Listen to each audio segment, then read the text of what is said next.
بسم اللہ الرحمن الرحیم۔ علوم القرآن کا جو میدان ہے وہ بہت وسیع ہے۔ علوم القرآن میں اصول تفسیر بھی شامل ہے، اس میں تجوید بھی شامل ہے، اس میں علم قرات بھی شامل ہے، اسباب نزول بھی اس کا حصہ ہے، ناسخ و منسوخ یہ بھی اس میں شامل ہیں۔ تو ہم صرف وہی چیزیں پڑھیں گے جو امتحان کے حوالے سے اہم ہیں۔ تو اس میں آج جو ہم پڑھیں گے وہ ناسخ اور منسوخ کے بارے میں ہے کہ ناسخ کسے کہتے ہیں، منسوخ کسے کہتے ہیں، اقسام کیا ہیں۔ آج کا ہمارا ابتدائی حصہ اس کا ہوگا۔ اگر وقت بچ جائے تو پھر اس کے بعد ہم دیگر چیزوں کی طرف جائیں گے۔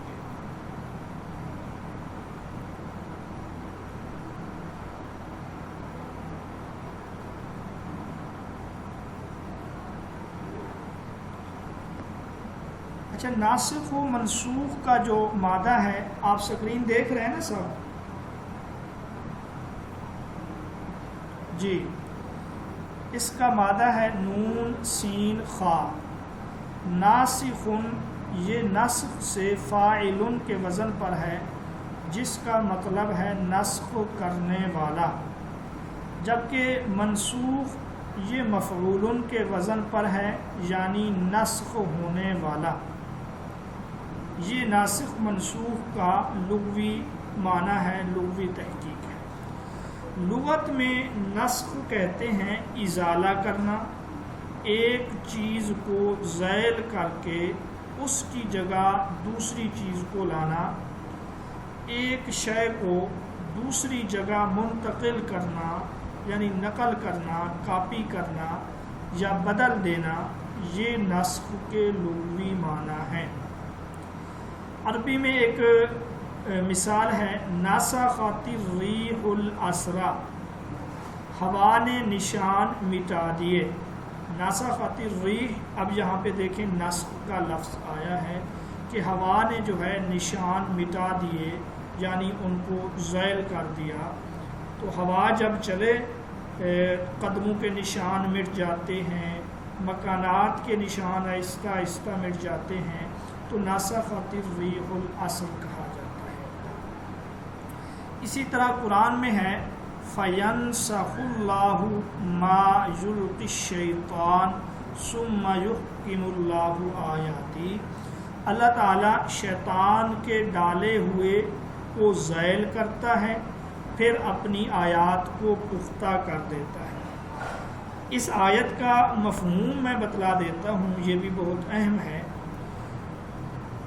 ایک واقعہ ہے، آپ نے سنا ہوگا، جس کو واقعہ غرانیق کہا جاتا ہے، جو ایک اسرائیلی روایات ہے، مستند نہیں ہے، کہ آپ صلی اللہ علیہ وسلم قرآن مجید سنا رہے تھے، اللہ پاک کی بلندی بیان کر رہے تھے، شیطان نے آپ کی زبان سے الفاظ جاری کروا دیے، تلک الغرانیق العلا ان شفاعتہن لترتجی۔ یہ جو غرانیق ہیں، یہ جو بت ہیں، یہ بھی بلند و بالا ہیں، اور ان کی سفارش اور شفاعت کی امید کی جاتی ہے۔ یہ جب شیطان نے کہلوائے تو کفار بھی سجدے میں گر گئے، خوش ہو گئے کہ پیغمبر نے ہمارے بتوں کی تعریف کر دی ہے۔ یہ واقعہ درست نہیں ہے، میں آپ کو واقعہ جو ہے وہ بتا رہا ہوں۔ تو اس پر بڑے خوش ہوئے، تو اللہ نے سورۃ الحج میں فرمایا کہ جب پیغمبر پڑھتا ہے، تلاوت کرتا ہے، کوئی بھی رسول، کوئی بھی پیغمبر، تو شیطان اس کے درمیان ڈالنے کی کوشش کرتا ہے۔ فَيَنْسَخُ اللَّهُ، پھر اللہ اس کو زائل کر دیتا ہے، مٹا دیتا ہے، ما یلقی الشیطان، جو شیطان ڈالتا ہے، وسوسے وغیرہ، ثم یحکم اللہ آیاتی، پھر اللہ اپنی آیات کو پختہ کرتا ہے۔ اب یہ جو ہے شیطان ڈال دیتا ہے، اس کا یہ مطلب نہیں کہ شیطان پیغمبر کی زبان سے یہ کلمات جاری کر دیتا ہے، بلکہ اس کا مطلب یہ ہے کہ شیطان سامعین کے ذہنوں میں، دلوں میں وسوسے ڈالنے کی کوشش کرتا ہے۔ یہ مطلب نہیں کہ شیطان نعوذ باللہ پیغمبر کی زبان سے کچھ جاری کروا دے، شیطان کو یہ طاقت اور تسلط نہیں ہے۔ تو واقعہ غرانیق کو بھی ہم نے سمجھ لیا، اور اس کے ساتھ ساتھ نسخ کا لغوی معنی بھی ہم نے پڑھ لیا۔ یہ تو اس کا ہے لغوی معنی۔ اصطلاحی معنی جو ہے مختصر، رفع الحکم الشرعی بدلیل شرعی متراف عنہ۔ رفع الحکم الشرعی، کسی شرعی حکم کو اٹھانا، بدلیل شرعی، شرعی دلیل سے، متراف عنہ، جو اس کے بعد میں آنے والی ہو۔ بعد میں آنے والی دلیل شرعی سے کسی شرعی حکم کو ختم کر دینا، اٹھا دینا، شرعی حکم کو زائل کرنا، اس کو اصطلاح میں نسخ کہا جاتا ہے۔ اب اس کے بعد ہم نسخ کی جو شرائط ہیں وہ پڑھیں گے۔ یہ شرائط جو ہیں یہ اسی تعریف کے اندر موجود ہیں، اگر آپ ان کو غور سے پڑھیں۔ مثلا شرط اول جو ہے، منسوخ کی جانے والی چیز شرعی حکم ہو۔ یہ آیا ہوا ہے اوپر، رفع الحکم الشرعی بدلیل شرعی، کہ جس حکم کو ہم زائل کر رہے ہیں، ختم کر رہے ہیں، وہ شرعی حکم ہو، یعنی کسی چیز کے کرنے کا حکم ہو، کسی سے بچنے کا حکم ہو، کوئی قصہ یا کہانی نہ ہو۔ قصہ اور کہانی کا نسخ سے تعلق کیوں نہیں ہے؟ آپ میں سے کوئی اس کا جواب دے سکتا ہے؟ قصہ اور کہانی کا تعلق نسخ سے کیوں نہیں ہے؟ جی،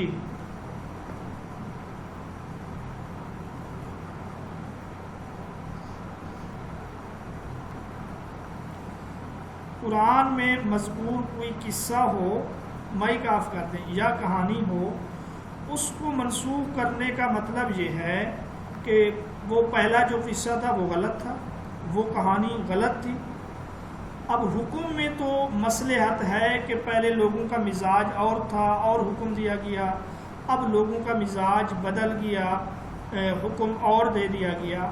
قصہ اور کہانی میں نسخ کا مطلب یہ ہوگا کہ پہلے جو واقعہ یا قصہ بیان کیا گیا ہے وہ غلط ہے، یہ درست ہے، یا یہ غلط ہے، وہ پہلے والا درست ہے۔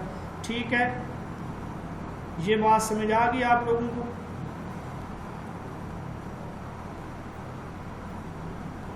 جی، سب کو آ گئی نا؟ پھر ہم آگے چلتے ہیں، کسی کا کوئی ڈاؤٹ ہو تو یہاں پہ کلیئر کر سکتے ہیں۔ جی، دوسری شرط، جس دلیل سے حکم شرعی کو اٹھایا جائے، چلے میں یہ آخر میں کر رہا ہوں، جس دلیل سے حکم شرعی کو اٹھایا جائے وہ بھی شرعی ہو۔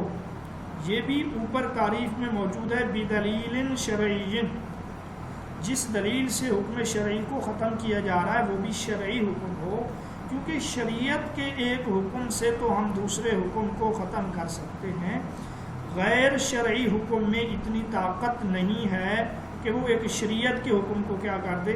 ختم کر دے۔ اور تیسری شرط یہ ہے کہ دلیل شرعی زمانے کے اعتبار سے حکم شرعی کے بعد ہو۔ یہ بھی اوپر تعریف میں موجود ہے، متراخ عنہ، کہ وہ بعد میں ہو۔ اس لیے کہ اگر منسوخ بعد میں ہے، ناسخ پہلے ہے، تو یہ عقلی طور پہ محال ہے۔ یہ کیسے ہو سکتا ہے کہ ختم ہونے والا جو حکم ہے وہ بعد میں ہے اور جس نے ختم کیا وہ پہلے آ جائے؟ تو یہ تین شرائط ہو گئیں۔ چوتھی شرط جو ہے وہ یہ ہے، حکم شرعی اور دلیل شرعی کے درمیان تعارض ہو، یعنی تضاد ہو۔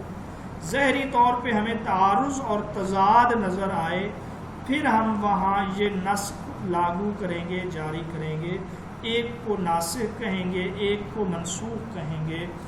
اگر ان میں تعارض اور تضاد ہی نہ ہو پھر وہاں پہ نسخ کا جو کنسیپٹ اور تصور ہے وہ قائم نہیں ہوگا۔ نمبر 5 شرط یہ ہے، نسخ نبی کریم صلی اللہ علیہ وسلم کے دور میں اور آپ صلی اللہ علیہ وسلم کی ہدایت کے مطابق ہوا ہو، کیونکہ نسخ کا اختیار، کسی حکم کو ختم کرنے کا اختیار جو ہے وہ اللہ اور اس کے رسول کے پاس ہے، کسی اور کے پاس نہیں ہے۔ لہٰذا نسخ کے احتمال کا تعلق یہ رسول اللہ صلی اللہ علیہ وسلم کے زمانے تک تھا۔ جب آپ صلی اللہ علیہ وسلم اس دنیا سے پردہ کر گئے اور اس دنیا سے تشریف لے گئے، اب مزید کوئی نسخ کا احتمال نہیں ہے۔ کوئی بھی، چاہے وہ خلفائے راشدین ہی کیوں نہ ہوں، وہ کسی آیت کو منسوخ نہیں کر سکتے۔ اب ہم آ جاتے ہیں قرآن مجید میں منسوخ کے حوالے سے بات کر لیتے ہیں۔ تو یاد رکھیں قرآن مجید میں نسخ موجود ہے، اس کو ہم آگے بھی پڑھیں گے۔ ابتدائی دور میں آیات منسوخہ کی جو تعداد ہے وہ 500 آیات کو منسوخ قرار دیا گیا۔ یہ متقدمین کے نزدیک ہے۔ متقدمین کی جو حد ہے، متاخرین کا جو زمانہ ہے، یہ 300 صدی ہجری ہے۔ پہلے جو 300 سال ہیں اس زمانے کے ابتدائی لوگ متقدمین کہلاتے ہیں اور بعد والے جو ہیں وہ متاخرین کہلاتے ہیں۔ ابن جریر طبری رحمۃ اللہ علیہ یہ متقدمین میں سے ہوں گے۔ امام ابو عبید قاسم بن سلام یہ متقدمین میں سے ہوں گے۔ امام شافعی، امام ابو حنیفہ، امام مالک، امام احمد بن حنبل، امام ابو یوسف، امام محمد، امام زفر، یہ سب جو ہیں متقدمین میں سے ہیں۔ اور بعد میں 300 صدی ہجری کے بعد کے جو لوگ ہیں، علامہ ذہبی ہیں، حافظ ابن حجر اسقلانی ہے، علامہ جلال الدین سیوطی ہے، بدر الدین عینی ہے، بدر الدین زرکشی ہے، یہ متاخرین میں سے شمار ہوں گے۔ تو متقدمین اور متاخرین کے درمیان جو صدی ہجری فاصل ہے وہ تیسری ہے۔ تو ابتدائی دور میں جو متقدمین تھے ان کے نزدیک آیات منسوخہ کی تعداد 500 ہے۔ بعد میں یہ تعداد کم ہوتی چلی گئی۔ علامہ سیوطی کی تحقیق کے مطابق نسخ جو ہے صرف 21 آیات میں ہوا۔ اس کو آپ درست کر لیں، یہ 21 جو ہے یہ علامہ ابن عربی کی تحقیق ہے، علامہ سیوطی کی تحقیق نہیں ہے۔ علامہ سیوطی کی جو تحقیق ہے اس کے مطابق 19 آیات منسوخ ہیں۔ یہ علامہ سیوطی کی یہاں پہ جو تحقیق 21 ہے نا، یہ ابن عربی رحمۃ اللہ علیہ کی تحقیق ہے۔ اور ڈاکٹر صبحی صالح اپنی کتاب میں لکھتے ہیں ہمارے نزدیک آیات منسوخہ جو ہیں وہ 10 سے زائد نہیں ہیں۔ اور شاہ ولی اللہ رحمۃ اللہ علیہ بھی یہی کہتے ہیں کہ 5 آیات میں نسخ کا دعویٰ کیا جا سکتا ہے۔ اور اس کے علاوہ جو مولانا گوہر رحمان صاحب ہیں جن کی کتاب ہے علوم القرآن، وہ یہ کہتے ہیں کہ 6 آیتیں منسوخ ہیں۔ عبدالعظیم زرقانی کہتے ہیں کہ 8 آیات جو ہیں منسوخ ہیں۔ آپ نے زیادہ تر سیوطی، ابن العربی، متقدمین اور شاہ ولی اللہ رحمۃ اللہ علیہ یہ 4-5 جو ہیں آپ نے یاد رکھنے ہیں۔ اب منسوخ آیات کی تعداد میں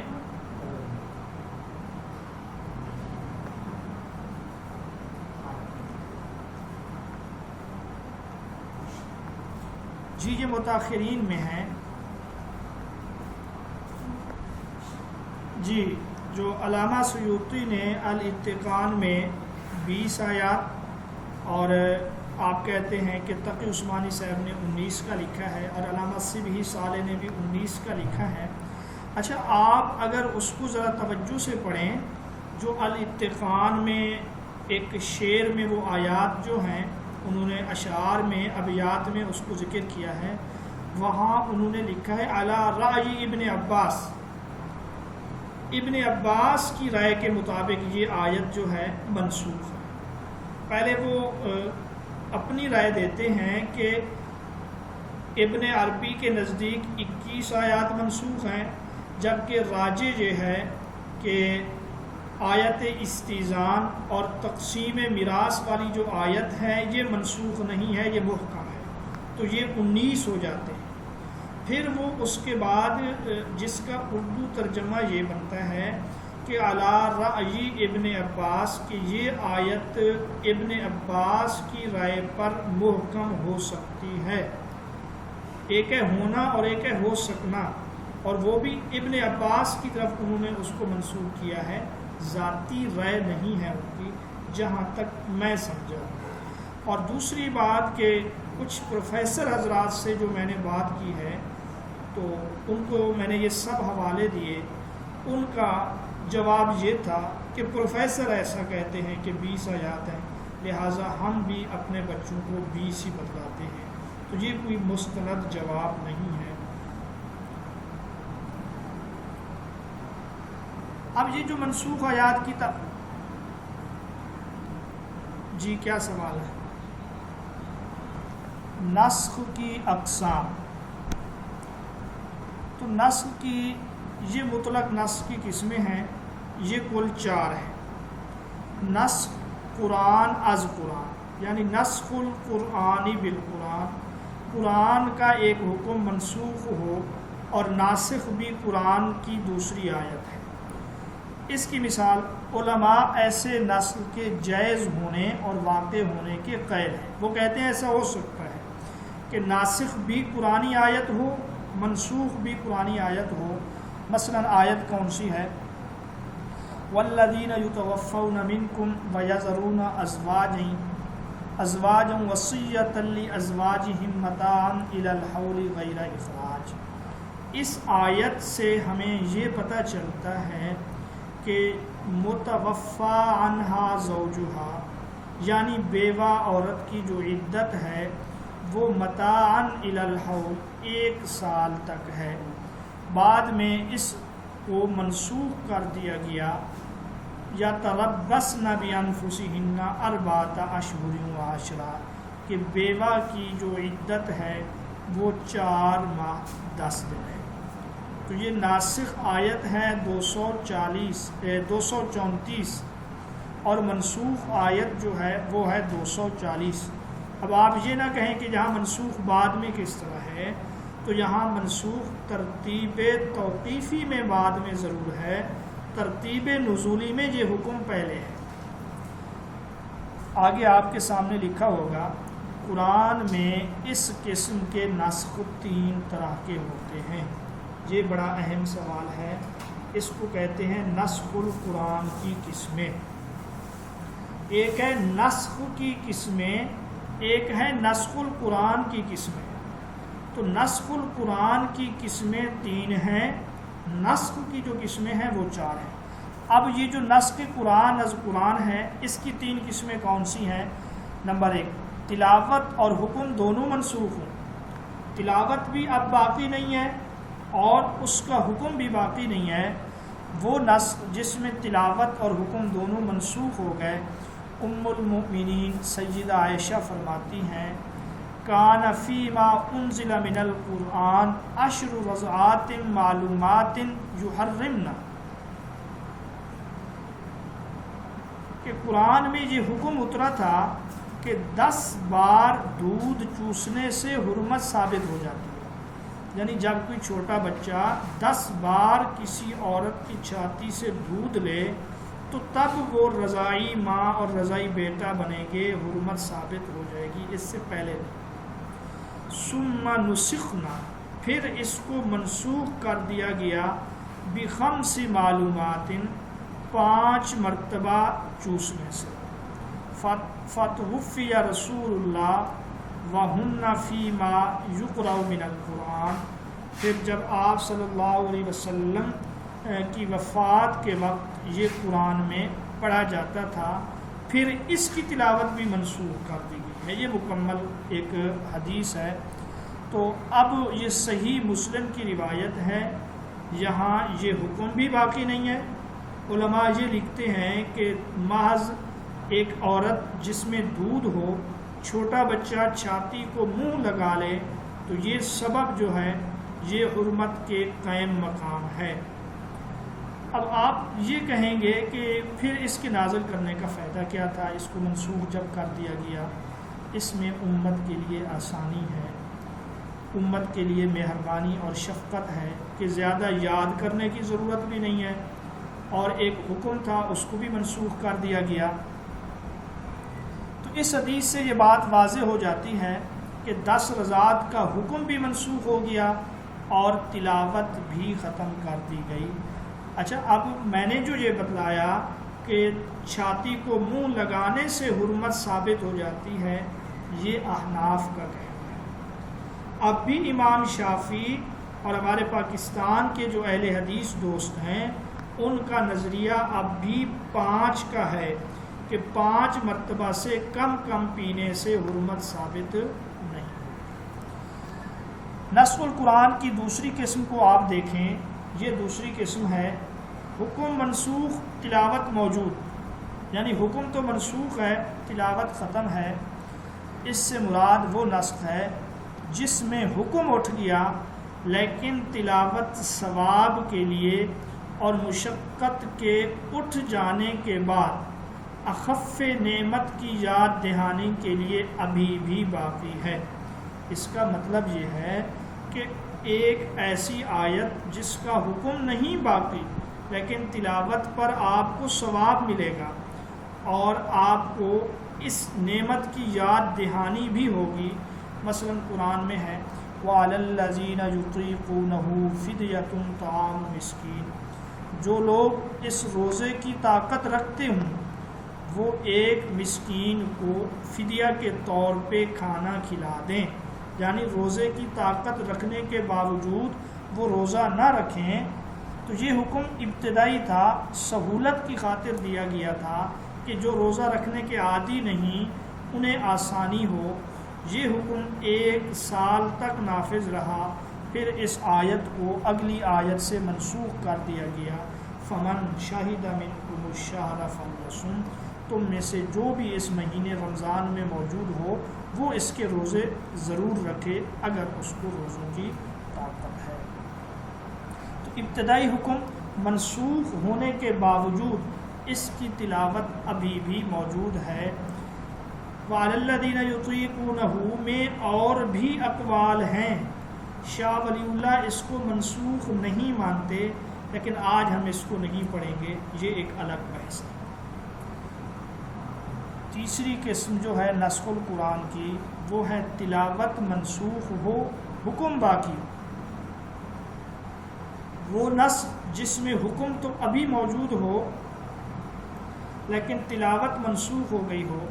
مثلا موطا امام مالک اور صحیح مسلم کتاب الحدود میں حضرت عمر رضی اللہ تعالیٰ عنہ سے ان الفاظ میں مروی ہے کہ ایاکم ان تہلکوا من آیت الرجم، آیت رجم کو یہ کہہ کر نہ چھوڑو کہ لا تجد حدین فی کتاب اللہ، کہ ہم کتاب اللہ میں تو زنا کے بارے میں 2 حد نہیں پاتے، اذا زنیا فرجموها البتہ فإنا قد قرأناها، کہ یہ جو آیت ہے قسم ہے اس ذات کی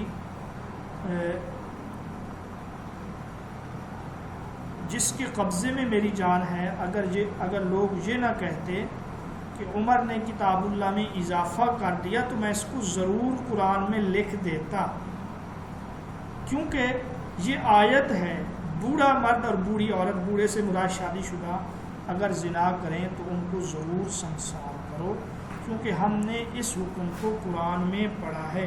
تو یہ حکم اب بھی باقی ہے۔ زنا کے 2 حد ہیں، شادی شدہ کے لیے الگ ہے، غیر شادی شدہ کے لیے الگ ہے، لیکن تلاوت اس کی باقی نہیں ہے۔ یہ حضرت عمر رضی اللہ تعالی عنہ کا کہنا ہے۔ تو یہ نسخ القرآن کی تیسری قسم ہے، جہاں حکم موجود ہے لیکن تلاوت جو ہے منسوخ۔ ٹھیک ہے، یہ بات سمجھ آ گئی آپ لوگوں کو؟ اور حضرت عمر رضی اللہ تعالی عنہ کے اس فرمان سے جو آپ نے ایک خطبے کی شکل میں دیا، کسی صحابہ نے اس سے اعتراض یا اس پر انکار نہیں کیا، تو یہ اجماع امت بھی ہے، اور پھر یہ روایت جو ہے خبر متواتر کے درجے میں ہے۔ یہ نسخ کی 3 قسمیں پڑھنے کے بعد، جو نسخ القرآن کی 3 قسمیں ہیں، اب ہم نسخ کے بارے میں جو مختلف نقطۂ نظر ہیں ان کے بارے میں پڑھتے ہیں۔ نمبر 1، علماء یہود جو ہیں یہ نسخ کے منکر ہیں۔ ان کا کہنا ہے نسخ سے اللہ تعالیٰ پر بدا لازم آتا ہے۔ یہ بدا بھی ہے با پر فتح کے ساتھ اور با پر کسرہ ضمہ کے ساتھ بھی ہے۔ اس کا مطلب ہے کسی شے کا مخفی ہونے کے بعد ظاہر ہونا، یا کسی جدید رائے کا سوجنا جو پہلے نہ تھی، اس کو بدا کہتے ہیں۔ تو یہود کہتے ہیں نسخ کو اگر ہم مان لیں تو اس کا مطلب یہ ہے کہ اللہ پر یہ معاملہ پہلے مخفی تھا، اب ظاہر ہوا، اس لیے اللہ نے پہلا حکم ختم کیا، دوسرا حکم دیا۔ پہلے اللہ کو نعوذ باللہ اس کے بارے میں علم نہیں تھا، جبکہ اللہ تو اس غلطی سے پاک ہے، اللہ جہالت سے پاک ہے، لہٰذا نسخ ہے ہی نہیں۔ یہ کہنا ہے یہود کا۔ ٹھیک ہے، یہود کا نظریہ سمجھ گئے آپ لوگ؟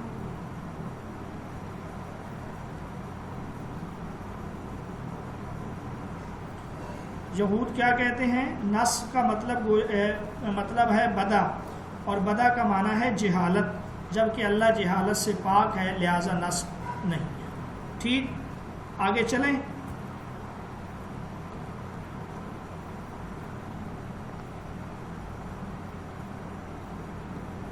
میری آواز آ رہی ہے یا نہیں آ رہی آپ لوگوں تک؟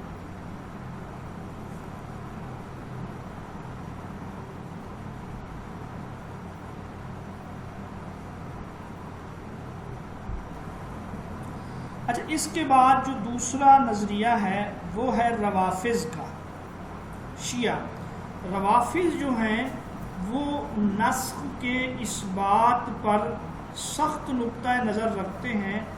وہ کہتے ہیں نسخ بھی جائز ہے اور بدا بھی جائز ہے، یعنی وہ اللہ تعالیٰ کے لیے بھول چوک کو نعوذ باللہ جائز قرار دیتے ہیں۔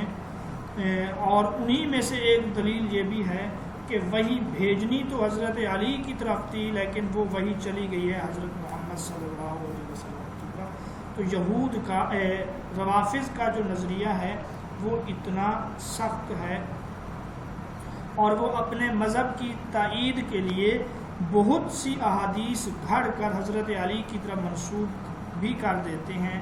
مثلا ایک روایت جو انہوں نے گھڑ لی ہے، لولا البداء لحدثتکم بما ہوا کائن الی یوم القیامہ، کہ اگر بدا نہ ہوتا تو میں تمہیں قیامت تک رونما ہونے والے حالات اور واقعات کے بارے میں بتلاتا، لیکن چونکہ بدا ہے آج میں بتلاؤں گا، کل اس کو تبدیل کر دیا جائے گا، پرسوں اس کو تبدیل کر دیا جائے گا، اس لیے میں تم سے یہ چیزیں بیان نہیں کرتا۔ شیعوں نے یہ روایت کس کی طرف منسوب کی ہے؟ حضرت علی کی طرف۔ تو شیعہ اور روافض کا نقطہ نظر آپ سمجھ گئے۔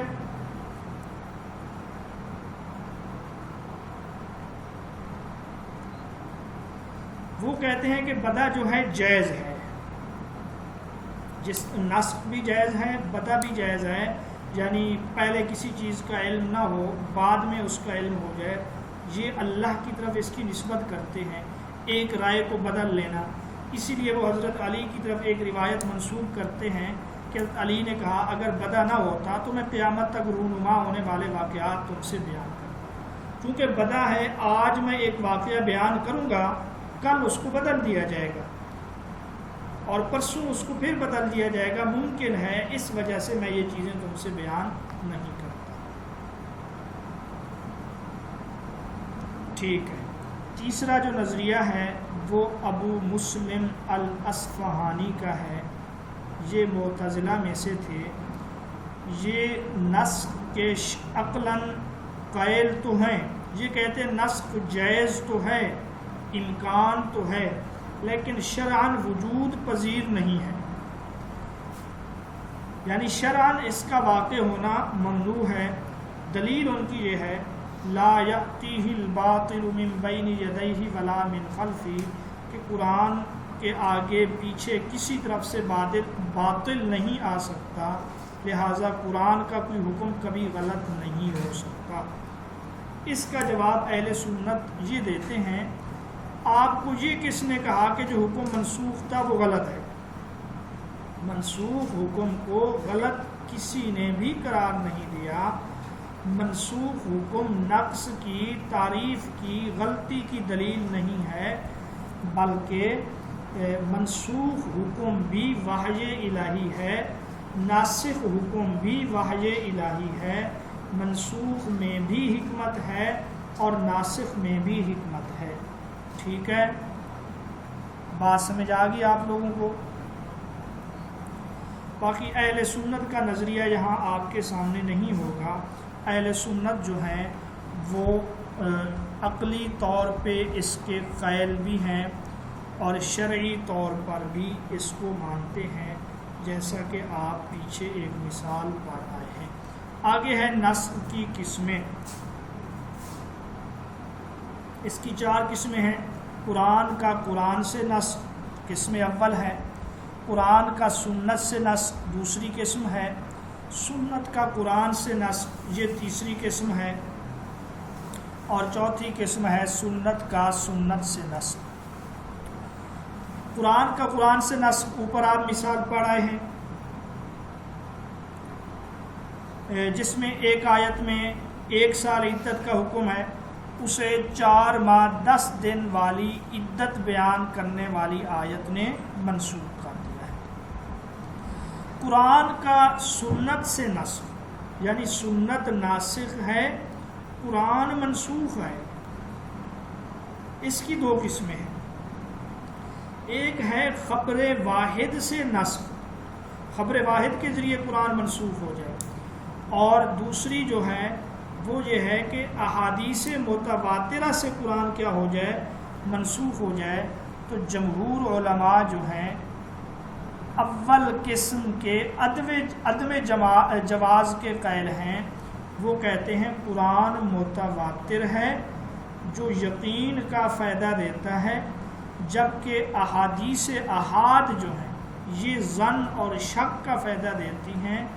تو معلوم اور یقینی چیز کو مظنون چیز سے ختم کرنا درست نہیں ہے۔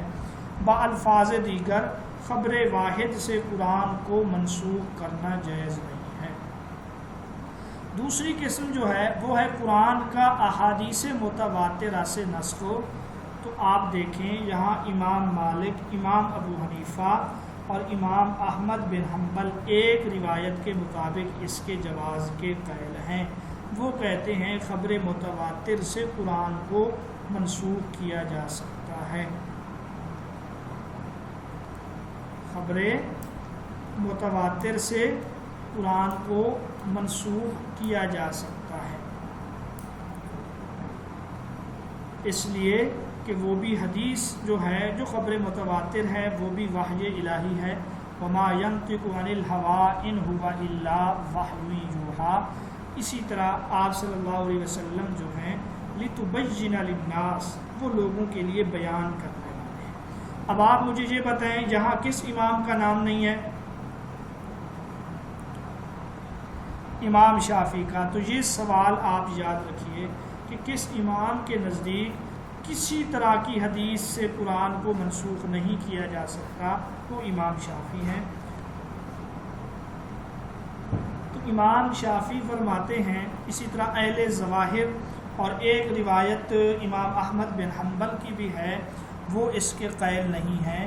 وہ کہتے ہیں ما ننسخ من آیت او ننسها نأتی بخیر منها او مثلها، کہ سنت جو ہے نہ وہ قرآن سے بہتر ہے نہ قرآن کی مانند ہے، لہٰذا سنت سے نسخ نہیں کیا جا سکتا، کیونکہ اللہ نے جہاں نسخ کا ذکر کیا، اللہ نے فرمایا کہ جب بھی ہم نسخ کرتے ہیں یا اس کو آپ کے ذہن سے محو کر دیتے ہیں، مٹا دیتے ہیں، تو ہم اس سے بہتر عطا کرتے ہیں یا کم از کم اس کا مثل عطا کرتے حدیث نہ اس سے بہتر ہے نہ اس کے مثل ہے، اس کا جواب یہ دیا جا سکتا ہے کہ یہ بہتری ممکن ہے حکم میں، یعنی ایک حکم جو قرآن میں ہے اس سے بہتر حکم جب حکم اس کے برابر حدیث میں ہو، ایسا ممکن ہو سکتا ہے۔ تیسری قسم ہے سنت کا قرآن سے نسخ، یعنی سنت منسوخ ہو، قرآن اس کے لیے ناسخ ہو۔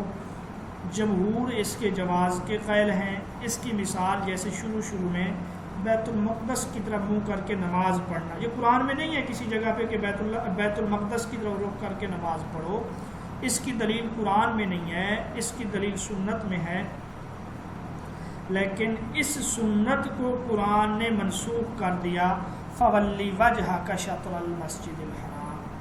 اسی طرح یوم عاشورہ کا روزہ فرض تھا، یوم عاشورہ کا روزہ فرض تھا، اس کا ذکر بھی قرآن میں نہیں ہے، یہ سنت سے فرض ہوا تھا۔ فمن شہد منکم الشہر فلیصم، کہ اب روزہ رمضان میں فرض ہے، اس نے عاشورہ کے روزے کی فرضیت کو ختم کر دیا ہے۔ یہاں ایک روایت امام شافعی کی یہ ہے کہ وہ اس کے قائل نہیں ہیں، کیونکہ امام شافعی فرماتے ہیں جب قرآن میں کوئی چیز واقع ہوتی ہے تو سنت اس کی تائید کرتی ہے، کتاب و سنت کی آپس میں موافقت ظاہر ہوتی ہے، کتاب و سنت آپس میں تضاد یا تعارض نہیں ہے۔ لیکن یہ امام شافعی کا ایک قول ہے، راجح قول امام شافعی کا وہ جمہور کے ساتھ ہے۔ نسخ کی آخری قسم جو ہے وہ ہے سنت کا سنت سے نسخ۔ اس کی 4 قسمیں بنتی ہیں۔ ناسخ بھی سنت متواتر ہے، منسوخ بھی سنت متواتر ہے، بالاتفاق جائز ہے، دونوں کا درجہ برابر ہے۔ ناسخ بھی خبر واحد، منسوخ بھی خبر واحد، بالاتفاق جائز ہے، دونوں کا درجہ برابر ہے۔ تیسری صورت یہ ہے کہ ناسخ خبر متواتر ہے اور منسوخ خبر واحد ہے، یہ بھی جائز ہے، کیونکہ منسوخ خبر واحد ہے جس کا درجہ کم ہے، ناسخ کا درجہ زیادہ ہے۔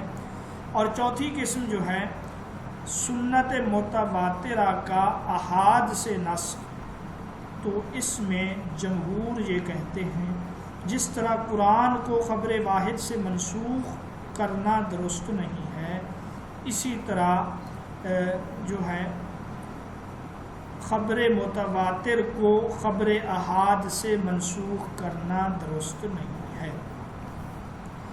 اچھا، آگے سوال یہ ہے کہ اجماع اور قیاس، ان سے کسی چیز کو منسوخ کر سکتے ہیں؟ اجماع سے کوئی آیت منسوخ ہو جائے، قیاس سے کوئی آیت منسوخ ہو جائے، اجماع سے یا قیاس سے کوئی حدیث منسوخ ہو جائے، تو صحیح رائے یہ ہے کہ اجماع اور قیاس یہ دلیل تو ہیں، یہ دلیل نسخ تو بن سکتی ہیں، یہ ناسخ نہیں بن سکتی۔ اجماع اور قیاس کے بارے میں صحیح بات یہ ہے کہ ان دونوں سے قرآن و سنت کو منسوخ کرنا جائز نہیں ہے۔ شاہ ولی اللہ رحمۃ اللہ علیہ کے نزدیک جو 5 آیات منسوخ ہیں وہ پڑھ لیتے ہیں ناسخ آیات کے ساتھ۔ پہلی منسوخ آیت جو ہے وہ یہ ہے، کتب علیکم اذا حضر احدکم الموت ان ترک خیرا الوصیہ۔ آیت کا مفہوم یہ ہے کہ جب تم میں سے کسی کے سامنے موت حاضر ہو جائے، اگر وہ مال چھوڑ رہا ہو تو والدین اور اقربا کے لیے وصیت کرنا فرض ہے، یعنی قریبیوں کے لیے وصیت کرنا جو ہے فرض ہے۔ اس آیت سے یہ پتہ چلتا ہے یہ آیت اس زمانے میں نازل ہوئی تھی جب میراث کے احکام نہیں آئے تھے۔ اس آیت کے مطابق ترکے میں وصیت والدین کے لیے اور رشتہ داروں کے لیے فرض ہے۔ اگلی آیت جو اس کے لیے ناسخ ہے وہ سورۃ النساء کی آیت 11 ہے، یوصیکم اللہ فی اولادکم للذکر مثل حظ الانثیین۔ اللہ نے ضابطے مقرر کر دیے میراث کے، اب مرنے سے پہلے وصیت فرض نہیں ہے۔ ٹھیک ہے، یہ آیت ناسخ ہے گزشتہ آیت کے لیے۔ دوسری جو منسوخ آیت ہے وہ سورۃ انفال کی آیت 65 اور اسی سورت کی آیت 66 سے منسوخ ہے۔ آیت کا مفہوم یہ ہے، اگر 20 آدمی استقامت اور طاقت رکھنے والے ہوں تو وہ 200 دشمنوں پر غالب آ جائیں گے، اور اگر 100 آدمی ہوں تو وہ 1000 کافروں پر غالب آ جائیں گے۔ اگلی آیت ناسخ ہے کہ اب اللہ نے آسانی پیدا کر دی ہے۔ اللہ کو علم تھا کہ تم میں کچھ کمزور ہیں، اگر 100 افراد استقامت رکھنے والے ہوں تو وہ 200 پر غالب رہیں گے، اور اگر 1000 ہوں تو 2000 پر غالب آ جائیں گے۔ پہلے کیا تھا؟ پہلے یہ تھا کہ 20 کا مقابلہ 200 سے ہوگا، 100 کا مقابلہ 1000 سے ہوگا۔ اب اس کو منسوخ کر دیا کہ 100 کا مقابلہ 200 سے ہوگا، 1000 کا مقابلہ 2000 سے ہوگا۔ ایسا نہیں ہے کہ 100 کا مقابلہ 1000 سے ہو، یہ ایک تخفیف ہے، یہ ایک نرمی اور رحمت ہے اللہ پاک کی طرف سے۔ تیسری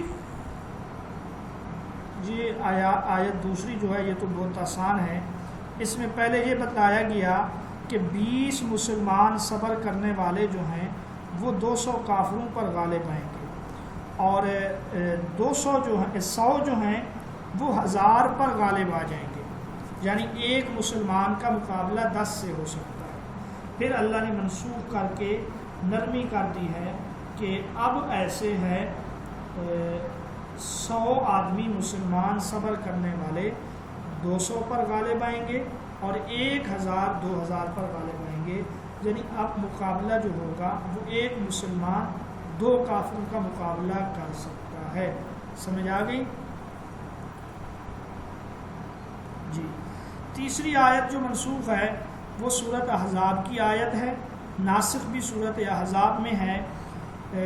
وہ آیت جو منسوخ ہے، لا یحل لک النساء من بعد، آپ صلی اللہ علیہ وسلم کو یہ بتلایا گیا کہ اب جتنی عورتیں آپ کے نکاح میں ہیں ان کے علاوہ کسی اور عورت سے نکاح آپ کے لیے حلال نہیں ہے، اور نہ ان ازواج کو بدلنا آپ کے لیے حلال ہے، کسی کو طلاق دے دیں، کسی کو چھوڑ دیں، یہ بھی اجازت نہیں، یعنی مزید نکاح کرنے سے منع کر دیا گیا۔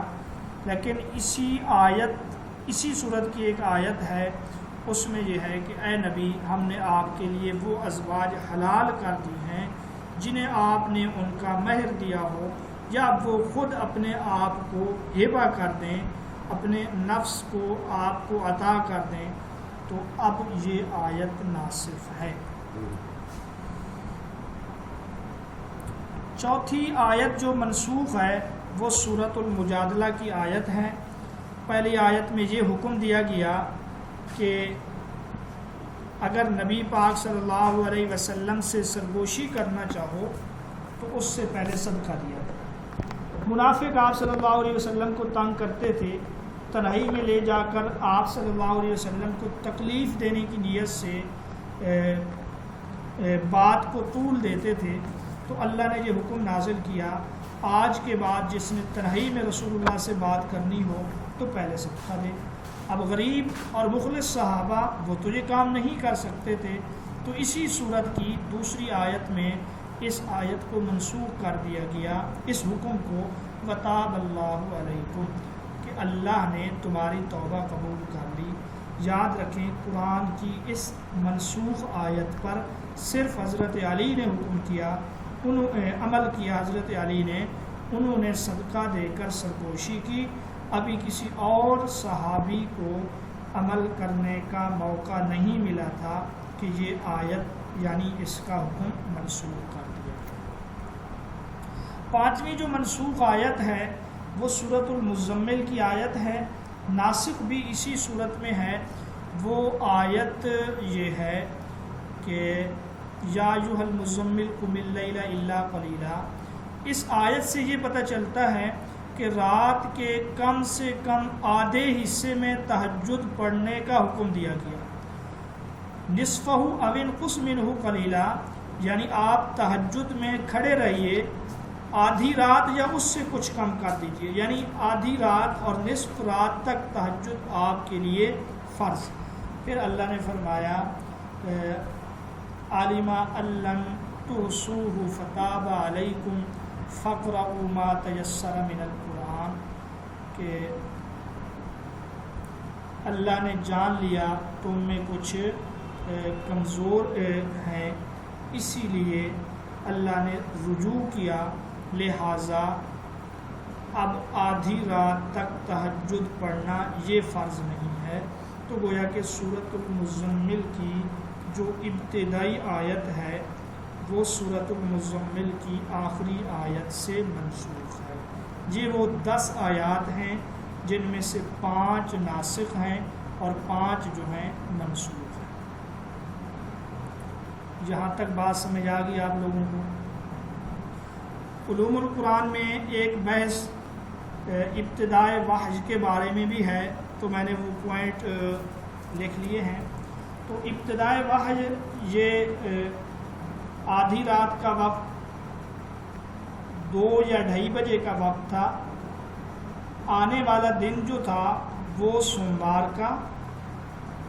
بعض کتابوں میں لکھا ہے کہ 28 جولائی 610 عیسوی یہ تاریخ تھی، جبکہ الرحیق المختوم کے مطابق 10 اگست 610 عیسوی 21 رمضان سوموار کی رات یہ ابتدائی وحی نازل ہوئی، اور اس ابتدائی وحی میں سورۃ العلق کی ابتدائی 5 آیات شامل تھیں۔ اقرأ باسم ربک الذی خلق۔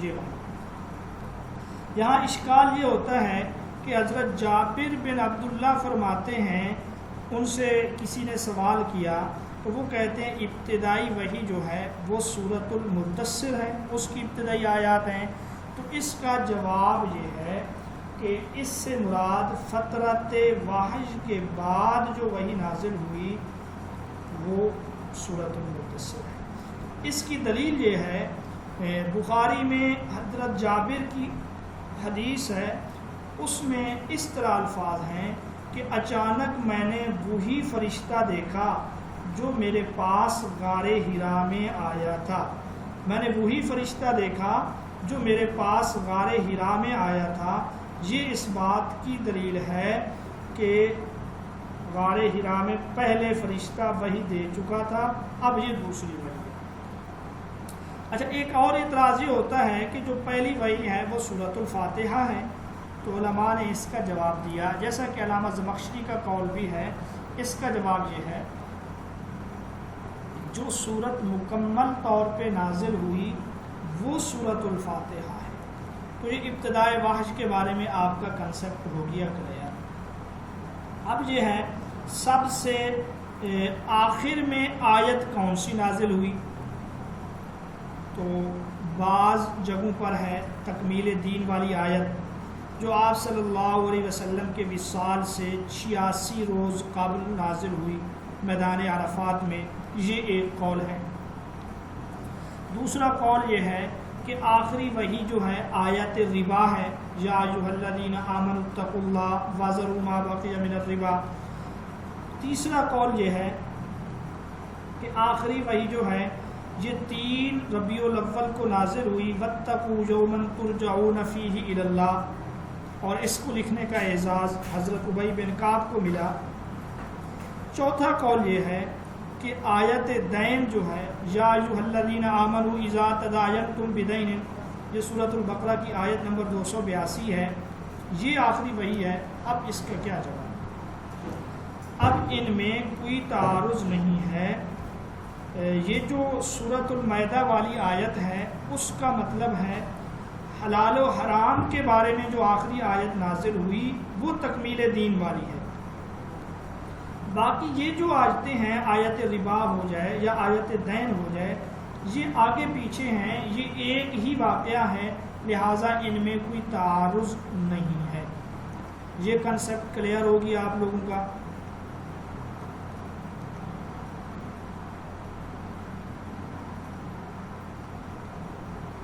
جی اچھا، ایک قول یہ ہے کہ آخری آیت جو نازل ہوئی وہ آیت کلالہ ہے، یستفتونک فی النساء جو سورۃ النساء کی آخری آیت ہے، اس کا جواب یہ ہے آیت میراث میں جو آخری آیت نازل ہوئی وہ آیت کلالہ ہے، مطلقاً آخری آیت نہیں ہے، وہ آیت کلالہ میں ہے۔